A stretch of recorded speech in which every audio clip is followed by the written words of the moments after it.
नमस्कार. गोजोस्कोपमध्ये आपल्या सर्वांचं पुन्हा एकदा मनापासून स्वागत आहे. आज आपण थोडं बिहारच्या राजकारणाकडे जाणार आहोत.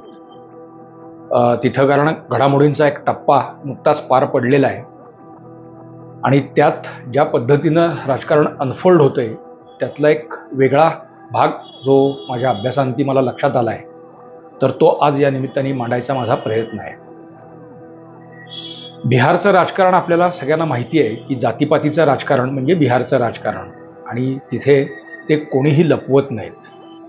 लालू असतील किंवा आधी रामविलास पासवान होते, शरद यादवांसारखा नेता तिथे होता, किंवा आता नितीश कुमार आहे, यू नेम, हे सगळे लोक हे जातीपातीच्या आधाराने राजकारण करणारे सगळे नेते आहेत. या सगळ्याला छेद देऊ पाहणारा एक नवा चिराग बिहारच्या राजकारणात आता उदयाला येतोय, असं चित्र या निवडणुकीच्या निमित्तानं पुढे येतंय. आणि तो म्हणजे रामविलास पासवान यांचा मुलगा चिराग पासवान. त्याचं राजकारण खूप वेगळं आहे. मी गेले काही महिने सातत्याने त्याची वक्तव्य किंवा तिथल्या घडामोडी हे सगळं पाहतो आहे, तेव्हा एक वेगळा भाग माझ्या लक्षात येतो आहे. मी जातीपातीचा उल्लेख यासाठी केला की म्हणजे अगदी रामविलास पासवान सुद्धा या राजकारणापासून वेगळे नव्हते. रामविलास पासवान यांचं निधन झाल्यानंतर पक्षाची सूत्र, त्यांच्या लोकजनशक्ती पक्षाची सूत्र कोणाकडे जातील याच्यावरून चिराग पासवान आणि त्यांचे काका म्हणजे रामविलास पासवान यांचे बंधू पशुपती पारस यांच्यामध्ये जोरदार संघर्ष झाला. त्या मागच्या 2019च्या निवडणुकीच्या वेळेला लोजपा म्हणजे लोक जनशक्ती पार्टीचे 6 जागा त्यांना मिळालेल्या होत्या लोकसभेच्या, आणि त्या 6ही जागांवरती त्या पक्षाने विजय मिळवला. आता ही भांडणं सुरू झाल्यानंतर 5 खासदारांनी पशुपती पारस यांना पाठिंबा दिला, त्यामुळे टेक्निकली तो पक्ष त्यांच्याकडे गेला असं मानलं गेलं. परंतु घटना इतक्या साध्या सोप्या सरळ नाहीत. जसजसा काळ सरकत गेला तसतसं चिराग पासवान यांनी बिहारच्या राजकारणात आणि पक्षांतर्गत राजकारणातही जबरदस्त मांड ठोकलेली आहे हे गेल्या काही महिन्यात. आणि आता भाजप, लोजपा, जदयू या सगळ्या पक्षांची जी काही मोट बांधली गेलेली आहे, छोटे मोठे काही पक्ष आणखी पण आहेत, तर या सगळ्यांची जी मोट बांधली गेलेली आहे, तर या मोट बांधण्यामध्ये सुद्धा चिराग पासवान यांचं काही एक प्रमाणात योगदान राहिलेलं आहे. चिराग पासवान आपल्याला काय हे देणार अशी सगळ्यांची खरं तर तिथे धारणा होती.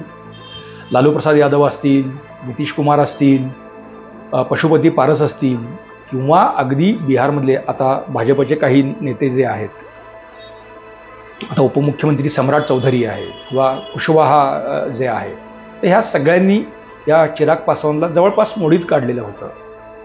परंतु चिराग पासवान एका भूमिकेवरती ठाम होते, ते म्हणजे मी पंतप्रधान नरेंद्र मोदींचा हनुमान आहे, हे ते सातत्याने सांगत होते.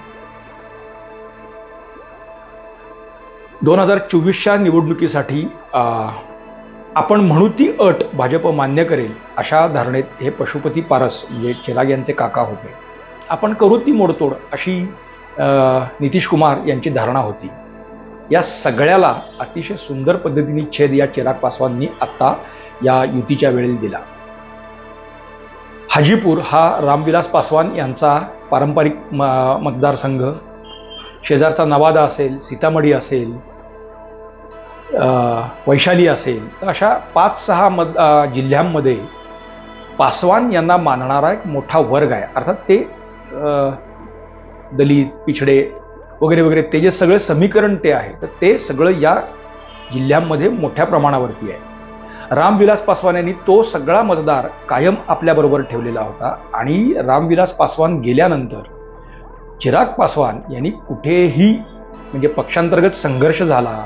पशुपती पारस यांनी, नंतर नितीश कुमार असतील, लालू प्रसाद यादव आहेत, तेजस्वी यादव आहेत, या सगळ्यांनी चिराग पासवानवरती आगपाकड केली, त्याला नावं ठेवली किंवा त्याच्या राजकारणाविषयी तरी शिव्या दिल्या, सगळं झालं. परंतु या चिराग पासवाननी कुठेही कोणालाही प्रत्युत्तर दिलं नाही.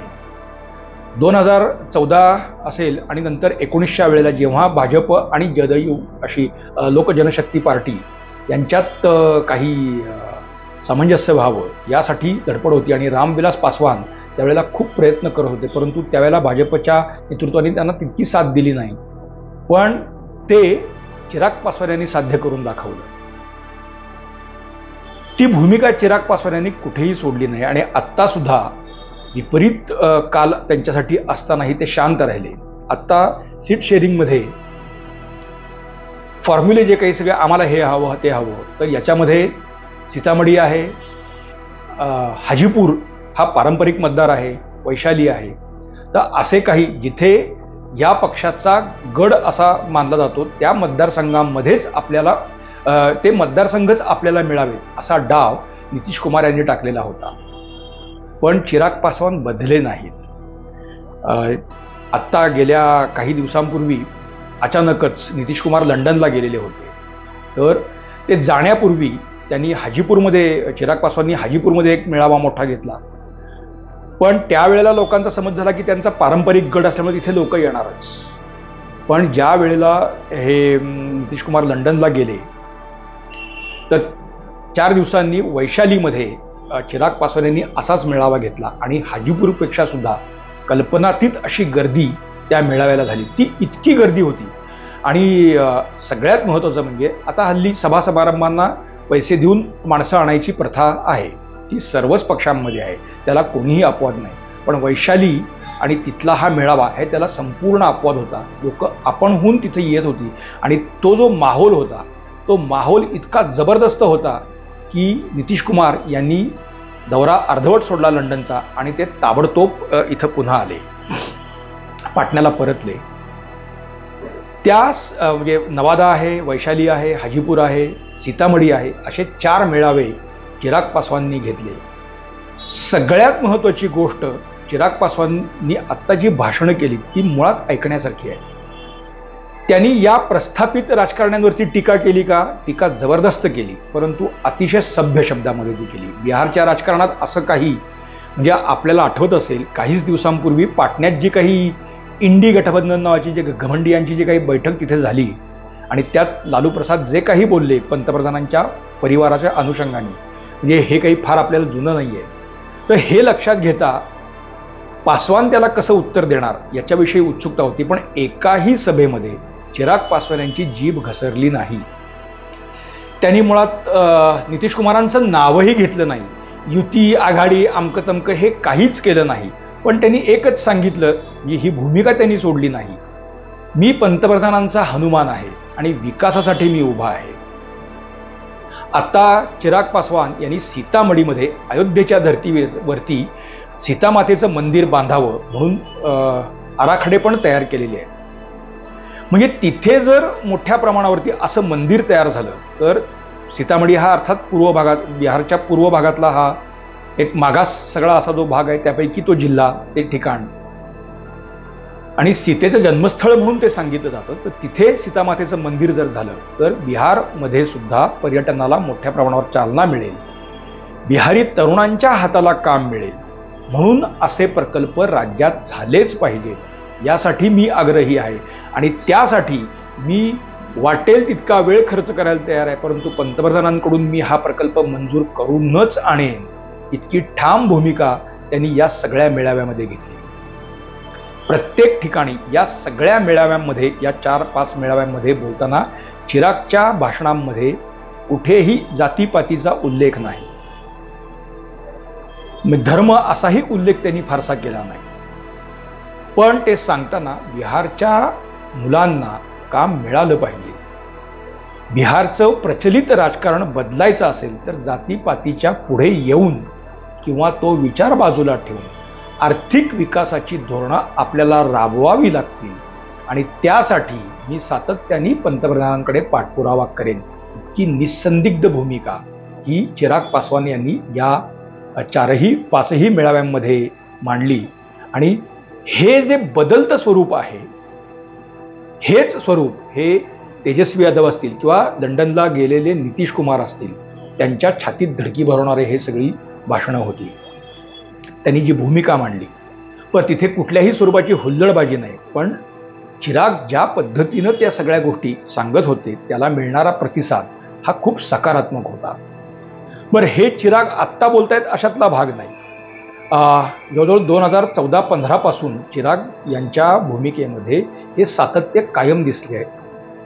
म्हणजे थोडं सनातन किंवा हिंदुत्ववादी भूमिका घेणारा तरुण म्हणून त्याच्याकडे त्यावेळेला बघितलं जायचं. पण तेव्हा हे भाजप किंवा मोदी किंवा पंतप्रधानांच्या जवळ जाण्याचा त्याचा हा प्रयत्न आहे की काय असं बघितलं जात होतं. बिहारमधले म्हणजे रामविलास असतील, लालू प्रसाद यादव असतील किंवा शरद यादव असतील किंवा हे सगळे लोक मुळात जातीयवादी आहेत हे नाकारता येणार नाही. त्यांच्या भूमिकेला छेद देणारं राजकारण गेल्या 10 वर्षांमध्ये चिराग सातत्याने घेताना दिसतो आहे. आणि बिहारच्या राजकारणातलं हे जे वळण चिरागच्या निमित्ताने येऊ पाहते त्याच्या मागं जमा होणारी गर्दी आज या 4-5 जिल्ह्यांमध्येच हे जरी असलं तरी तो ज्या पद्धतीनं काही वेगळे विषय घेऊन आणि बेसिकली ते आर्थिक विकासाशी निगडीत असलेले, म्हणजे बिहारमध्ये रस्ते आता चांगले आहेत का? आहेत, परंतु ते सर्वदूर नाहीत. लोकांच्या हाताला सर्वदूर हे काम असलंच पाहिजे. यासाठी आता तो काही नवनवीन प्रकल्प सांगतो आहे. म्हणजे सीतामढीच्या मंदिराचा प्रकल्प हा त्यापैकी एक आहे.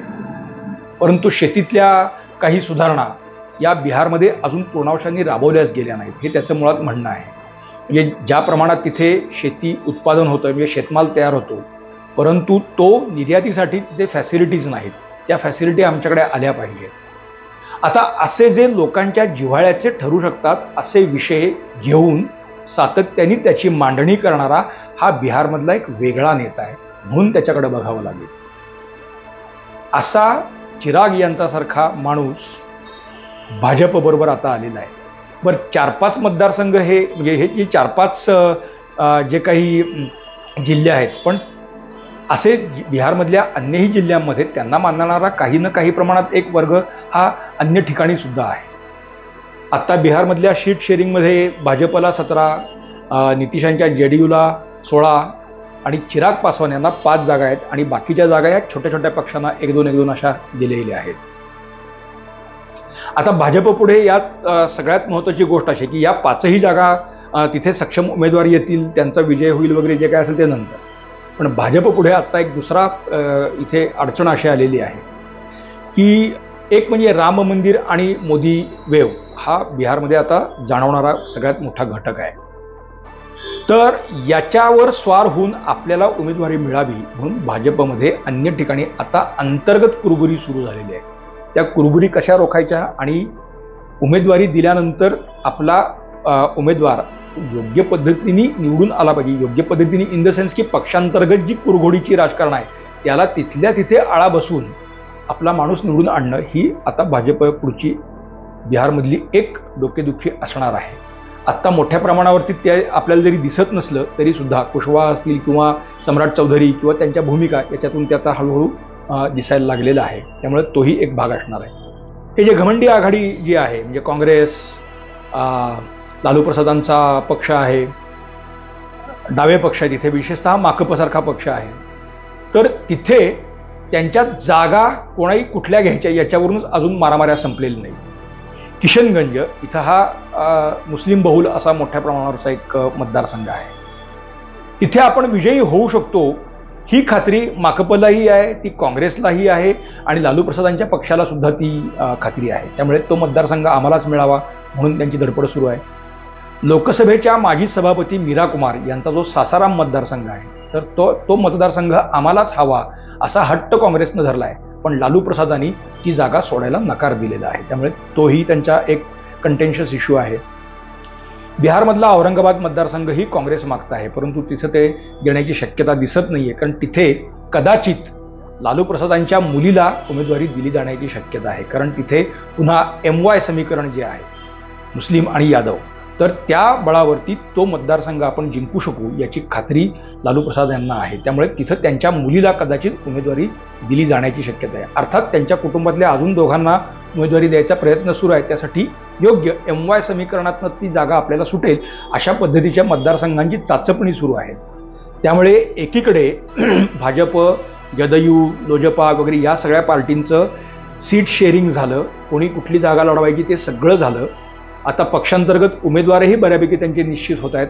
एकीकडे हे चित्र असताना दुसरीकडे या आघाडीमध्ये म्हणजे काँग्रेस, लालूंचा पक्ष असेल किंवा माकप असेल तर त्यांच्यामध्ये अर्थात माकप 3 म्हणजे माकप आता 12 जागा मागत आहे.